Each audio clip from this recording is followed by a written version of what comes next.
Good day to the Shins. Welcome back to Tagum Doctors College.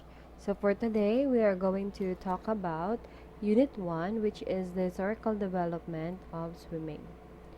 So at the end of the lesson, guys, we are going to, or you are expected to trace the development of swimming from past to present.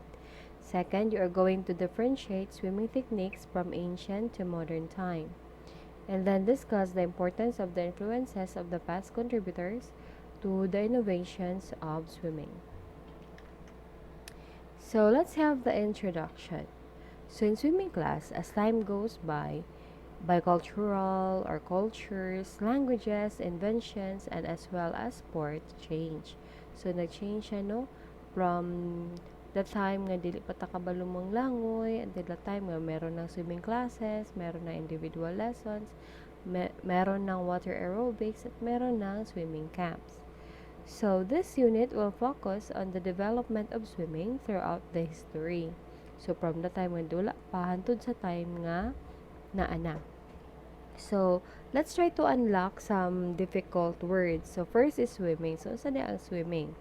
So, swimming is recreation and sports for the propulsion of the body through water by combined arm and leg motions and the natural flotation of the body.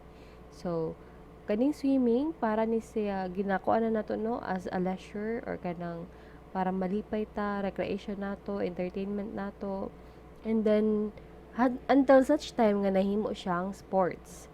So, kani siya, mabuhat nato ang swimming through the propulsion of the body, no? So, marag tag nagsayaw nga gamit ang ato ang lawas o gamit ang tubig. Okay? So, ang swimming pool naman, as you see in the picture, we have the swimming pool, is simply, ano ni siya, structure designed to hold water. So, para mabutangan na to siya nag-water to enable swimming and other leisure activities. So, para sa ano na sa water aerobics, ang ilahang ginakuanan is ang swimming pool. So, we also have the Olympic Games. So, di ba ang swimming kay both, ano man siya, recreation and sport. So, that's why, ang swimming pool naapil na siya sa Olympic Games karon. So, ang Olympic Games class, every 4 years or quadrennial international multi-sport event celebrated as global sports festival by people all over the world. Meaning class, kung makadungog mo og Olympic Games, ginabuhat lang ni siya every 4 years. O kani siya nga sports or global festivals ng mga sports is kuan siya, ginadaluhan siya ng lain-lain na country all over the world. As Philippines po is one of its delegates. Now, let's go to the history of swimming. So, kung tanawan mo class, naapod tayo mga na-recover nga mga stones o mga evidences nga sa unang panahon, nagatuon no or nakabalo na mo swim ang mga tao. So, archaeological and other evidence shows swimming to have been practiced as early as 2500 BCE in Egypt and thereafter in Assyrian, Greek, and Roman civilizations in Greece and Rome, swimming as a part of martial training and was with the alphabet also of elementary education for males. So, sa unang panahon, dili ginatudluan ng mga babae. Ang ginatudluan lang is mga lalaki. So, as you see here in the picture, kani siya is mga Assyrian soldiers na sila. They are trained for swimming. They're trained to swim for their survival. So, in Orient swimming pool class dates back at least to the 1st century BCE, there being some evidence of swimming races when in Japan by the 17th century an imperial edict had made the teaching of swimming compulsory in the schools. So pag abot karon sa 17th century, nahimo na siyang compulsory sa schools kasi nga isa nga siya for our survival. Okay? So organized swimming events were held in the 19th century before Japan was open to the Western world.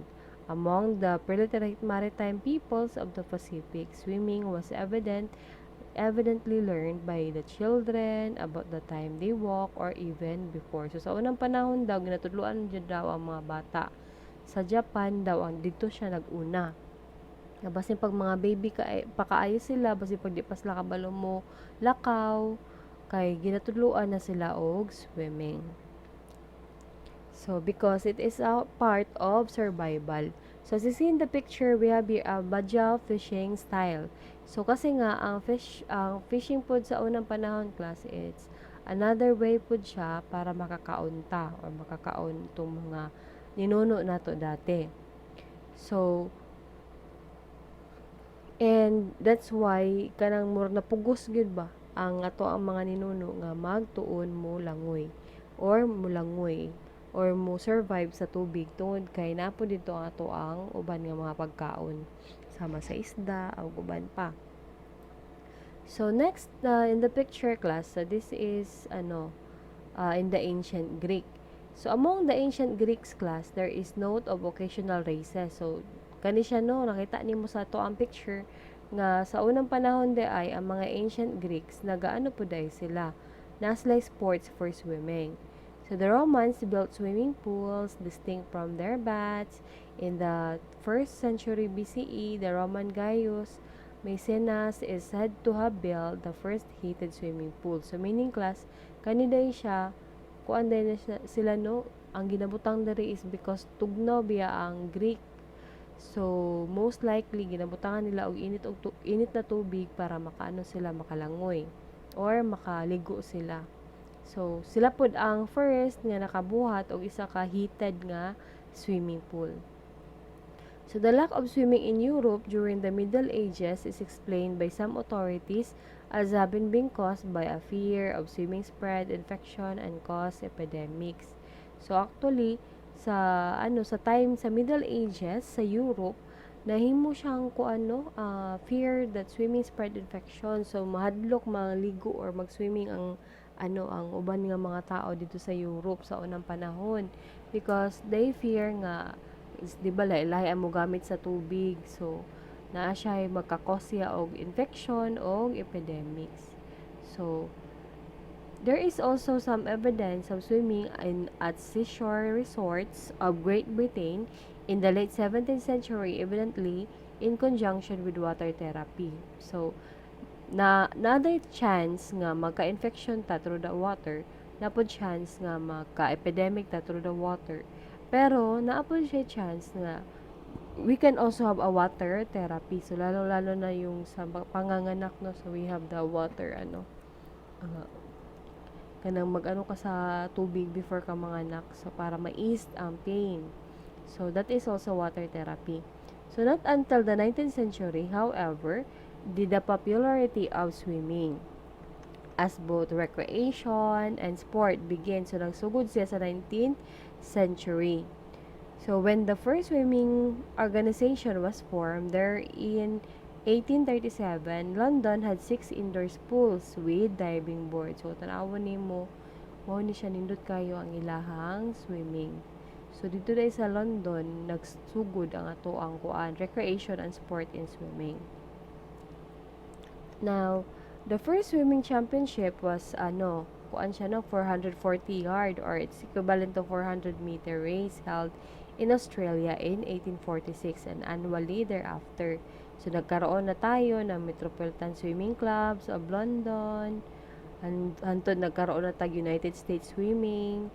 So kani siya, this was first nationally organized as a sport by the Amateur Athletic Union on its founding 1888. So hantod pag-abot na sa FINA. So unsa din yung FINA class? So this is an international swimming sports ng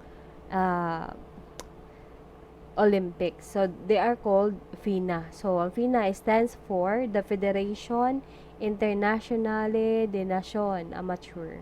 Okay? Federation Internationale de Natation Amateur. So this was founded in 1909. So in the picture class, so this is the swimming women division in 1912. So di ba sa unang panahon dili pa ginatudloan ang mga babae, hantod naabot na ang 1912 nga giapil na ang mga babae sa swimming sports. So internationally, competitive swimming came into prominence with its inclusion in the modern Olympic game from their inception In 1896, Olympic events were originally only for men, but women's events were added in 1912. So, na-add lang ni siya itong 1912. So, the next picture class is the swimming event in Seine River in France. So, nagkaroon naman tag FINA, no? So, this is before the formation of FINA, the games included some annual events or unusual events. In 1900 daw, for instance, when the games swimming events were held in the Seine River in France. So, sa France, ang giheld ang ilahang swimming event dito sa ilahang river.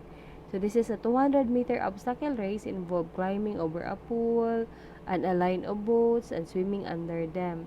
So, kayo ang ilang kuan, unusual ang ilang swimming dito sa France kay gibuhat sa river at the same time na apag yun sila katkato na pool napag kanang line nga mga boats niya dapat mo swim sila under sa boats.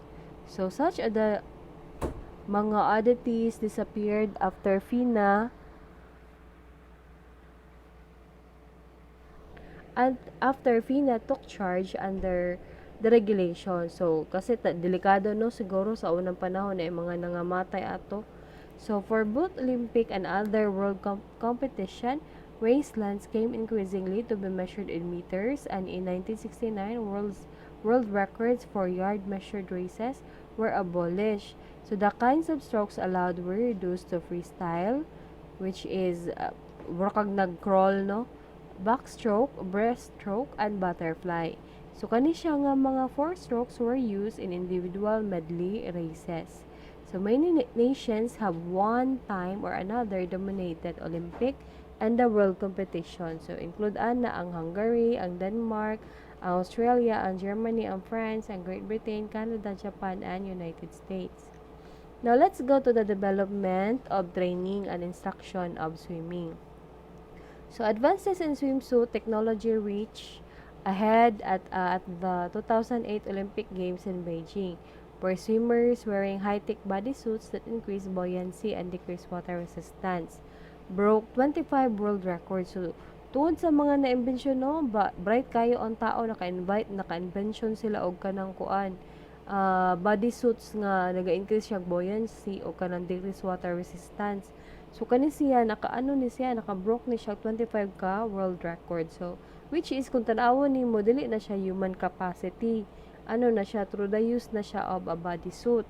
So, that's why, naka-decide ang FINA nga walaon ni siya. Okay, so FINA banned such bodysuits for fear that they augmented a competitors through ability. So, this is, banned na siya, no? Swimmers are banned worldwide from wearing polyurethane and neoprene suits during the competition. So, sa inyo nakita nga picture, so this is one of the swimsuit designs that was banned by FINA. So, kasi competition gud siya, no? So, dapat gud siya, kanang pahawday gud o papaspasay gud siya mo langoy. Okay?